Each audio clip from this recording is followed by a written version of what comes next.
ನರೇಂದ್ರ ಮೋದಿ ಆಡಳಿತ ಬಗ್ಗೆ ಹೇಳಬೇಕಂದ್ರೆ ಅವ್ರದ್ದೊಂದು ಅಜೆಂಡಾ, ಅದು WhatsApp university ಹರಡಿರುವಂಥದ್ದು agenda.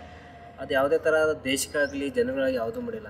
Narendra Modi ಬರೋಕ್ಕೆ ಮುಂಚೆ ನಾವು ಯುನೆಸ್ಕೋದ ಮೆಂಬರ್ ಇದ್ದೀವಿ, ವರ್ಲ್ಡ್ ಹೆಲ್ತ್ ಮೆಂಬರ್ಶಿಪ್ ಇದ್ದೀವಿ, ವರ್ಲ್ಡ್ ಬ್ಯಾಂಕ್ ಮೆಂಬರ್ಶಿಪ್ ತೊಗೊಂಡಿದ್ದೀವಿ, ಆಮೇಲೆ ಕಾಮನ್ವೆಲ್ತ್ ಮೆಂಬರ್ಶಿಪ್ ತೊಗೊಂಡಿದ್ದೀವಿ, ಆಮೇಲೆ ನಾವು ವರ್ಲ್ಡ್ ಕ್ರಿಕೆಟ್ ಲೀಗ್ ಮೆಂಬರ್ಶಿಪ್ ತೊಗೊಂಡಿದ್ದೀವಿ. ಆತ ಯಾವುದೇ ಮೋದಿ ಬಂದ ಮೇಲೆ ಇದುವರೆಗೆ ಇಂಟರ್ನ್ಯಾಷನಲ್ ಲೆವೆಲಲ್ಲಿ ಆರ್ಗನೈಸೇಷನ್ ಯಾವುದು ಪರ್ಮನೆಂಟ್ ಸದಸ್ಯರನ್ನು ತೊಗೊಂಡಿಲ್ಲ. ಸುಮ್ಮನೆ ಅವ್ರು ತಮ್ಮಲ್ಲಿರುವಂಥ ಗೋಧಿ ಮಾಧ್ಯಮದಲ್ಲಿ ವಾಟ್ಸಪ್ ಯೂನಿವರ್ಸಿಟಿ ತಮ್ಮನ್ನು ತಾವೇನು ಬಿಂಬಿಸ್ಕೊಂಡಿರ್ತಾರೆ.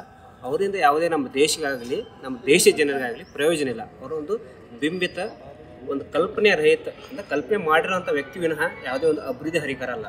ಅದೇ 18 ಕೆಲಸ ಮಾಡಿ ನಮ್ಮ ದೇಶದೆಲ್ಲ PSUಗಳನ್ನು ಮಾರಹತ್ತಿದ್ದಾರೆ. 18 ಕೆಲಸ ಮಾಡಿ ನಮ್ಮ ದೇಶದಲ್ಲಿರುವಂಥ ಫಲವತ್ತಂಥ ಕಲ್ಲಿದ್ದಲು, ಆಮೇಲೆ ಅಲ್ಯೂಮಿನಿಯಮ್, ಆಮೇಲೆ ಪೊಟ್ಯಾಷಿಯಮ್ ಸಿಗುವಂಥದ್ದು ಒಳ್ಳೆಯವನ್ನೆಲ್ಲ ಮಾರ್ತಿದ್ದಾರೆ. ಇವ್ರು 18 ಗಂಟೆ ಕೆಲಸ ಮಾರೋದಕ್ಕೆ ಕೆಲಸ ಮಾಡಿದರೆ 70 ವರ್ಷ ಅವನ್ನೆಲ್ಲ ಬೆಳೆಸಲಿಕ್ಕೆ ಜನಗಳು ಉದ್ಯೋಗ ಅವರೆಷ್ಟು ಗಂಟೆ ಕೆಲಸ ಮಾಡಿರಬೇಕು. ಇದೊಂದು ವಾಟ್ಸಪ್ ಯೂನಿವರ್ಸಿಟಿ ಮೂರ್ಖರ ಒಂದು ಆಲೋಚನೆ ಅಷ್ಟೇ ಇದೆ. 18 ಗಂಟೆ ಕೆಲಸ ಮಾಡಿರೋದು 18 ಕೆಲಸ ಮಾಡಲು 18 ಗಂಟೆ ಕೆಲಸ ಮಾಡಿರೋದು ಒಂದು ರ್ಯಾಲಿ, ಒಂದು ಭಾಷಣ, ಆಮೇಲೆ ನವಿಲಿಗೆ ಕಾಳು ಹಾಕೋದಷ್ಟೇ. ಅದೇ 70 ವರ್ಷ ಕಾಂಗ್ರೆಸ್ ಏನು ಮಾಡ್ಯದ, ಅವ್ರು 10 ವರ್ಷದ ಏನು ಮಾರ್ಕೋತ ಬಂದಿದ್ದಾರಲ್ಲ, ಏನು ಮಾರ್ತಾ ಇದ್ದಾರಲ್ಲ, ಏನು ನಮ್ಮ ಏರ್ಪೋರ್ಟ್ ಅವ್ರ ಗೆಳೆಯ ಅದಾನಿಗೆ ಮಾರ್ತಿದ್ದಾರೆ, ಆಮೇಲೆ ನಮ್ಮ ಎಲ್ಲ ಪೋರ್ಟ್ಸ್ ಎಲ್ಲ ಮಾರ್ತಿದ್ದಾರೆ. ಆಗಿ ಬಂದು ನಮ್ಮ PSUನೆಲ್ಲ ಪ್ರೈವೇಟ್ನವ್ರ ಜೊತೆ ಟೈಪ್ ಮಾಡ್ಕೊಂಡ್ರು.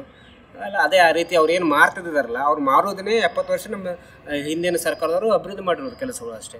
ಇವ್ರು ಮಾಡಿರೋದು ಮಾರೋದು ಒಂದೇ. ಅದೇ ಸ್ಟ್ರಾಂಗ್ ಆಗಿದ್ದಾರೆ, ಅವ್ರು ಸರಿಯಾಗಿ ಊಟ ಕೊಡ್ತಾ ಇಲ್ಲ. ಪಾಪ ಅವ್ರು ಯಾರೋ ಒಬ್ಬರು ಕಾಶ್ಮೀರದಲ್ಲಿ ಲಾಸ್ಟ್ ಇಯರ್ ನಮ್ಗೆ ಸರಿಯಾಗಿ ಊಟ ಸಿಗ್ತಿಲ್ಲ ಅಂತ ಒಂದು ವಿಡಿಯೋ ಮಾಡೋದಕ್ಕೆ ಅವು ಸೈನಿಕ ಸಸ್ಪೆಂಡ್ ಮಾಡಿದರು. ಅದೇ ಚೀನಾದವರು ನಮ್ಮ ಸೈನಿಕರ ಮೇಲೆ ದಾಳಿ ಮಾಡಿ 4 ಜನ ಅವರು ಸ್ಟಿಕ್ಕಲ್ಲಿ ಬಡ್ದುಕೊಂಡ್ರೆ ನಮ್ಮ ದೇಶ ಪ್ರಧಾನಿ ರ್ಯಾಲಿ ಒಳಗೆ ಬಿಜಿ ಇದ್ದರು. ಮಧ್ಯಪ್ರದೇಶ ಎಲೆಕ್ಷನಲ್ಲಿ ಅವರು ಒಂದು ಬೈಟ್ ಕೊಡಲಿಲ್ಲ.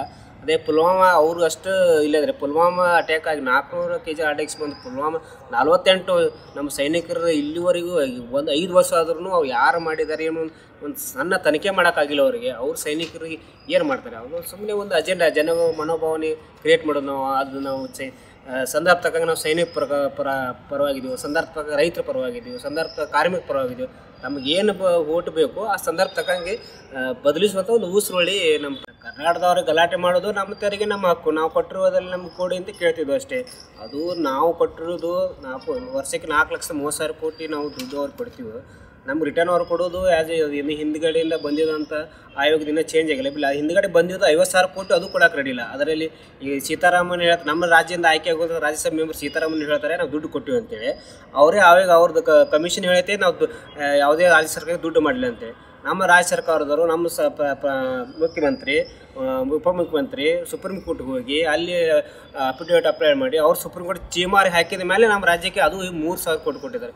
ಈ ಬೇಡಿಕೆ ಇಟ್ಟಿದ್ದು 38,000 ಕೋಟಿ, ಅವ್ರು ಕೊಟ್ಟಿದ್ದು 3,500 ಕೋಟಿ. ಅದು ಚುನಾವಣೆ ಸಮಯದಲ್ಲಿ. ಅದು ಯಾವಾಗ ಸುಪ್ರೀಂ ಕೋರ್ಟ್ ಮಧ್ಯಸ್ಥ ವಹಿಸಿ ಸ್ಟ್ರಿಕ್ಟಾಗಿ ಆರ್ಡರ್ ಮಾಡಿ ಚೀಮಾರಿ ಹಾಕಿದ ಮೇಲೆ ಅವಾಗ ಎತ್ತೆಚ್ಕೊಂಡು ಈಗ 3,500 ರೂಪಾಯಿ ಏನೋ ಒಂದು ಕಾಟಾಚಾರಕ್ಕೆ ಕೊಟ್ಟಿದ್ದಾರೆ. 400 ಬರ್ತಾರೆ ಅನ್ನೋದು ಅವ್ರದೊಂದು ಅಜೆಂಡಾ. ಅವ್ರು ಲಾಸ್ಟ್ ಟೈಮ್ ಸೈನಿಕರದ ಪುಲ್ವಾಮಾ ಆಯ್ತು, ಇದೊಂಥರ 400 ಅಜೆಂಡಾ. ಅವ್ರು ಎಷ್ಟು ನನಗೆ ಗೊತ್ತಿಲ್ಲ, BJP ಕಾರ್ಯಕರ್ತರು ಎಷ್ಟು ಮೂರ್ಖದಾರ ಗೊತ್ತಿಲ್ಲ ನನಗೆ. ಅವರು ಅಲಯನ್ಸ್ ನಿಂತಿರೋದೇ 370 ಸೀಟು, ವಿತ್ NDA ಅಲಯನ್ಸ್ ನಿಂತಿರೋದು 370 ಸೀಟು. ಅದ್ರಲ್ಲಿ BJP ಕಾಂಪೀಟ್ ಮಾಡೋದು 310 ಸೀಟು. ಅವ್ರು ಇರೋದೇ 370 ಸೀಟಲ್ಲಿ ಪಾರ್ಟಿಸಿಪೇಟ್ ಮಾಡ್ತಿದ್ದಾರೆ. 400 ಸೀಟ್ ಹೇಳ್ತಿದ್ದಾರೆ.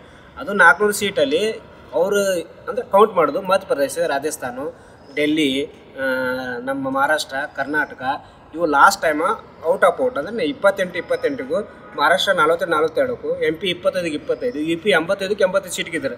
ಬಟ್ ಈ ಥರ ಆ ಪರಿಸ್ಥಿತಿ ಇಲ್ಲ ಈ ಸಲ.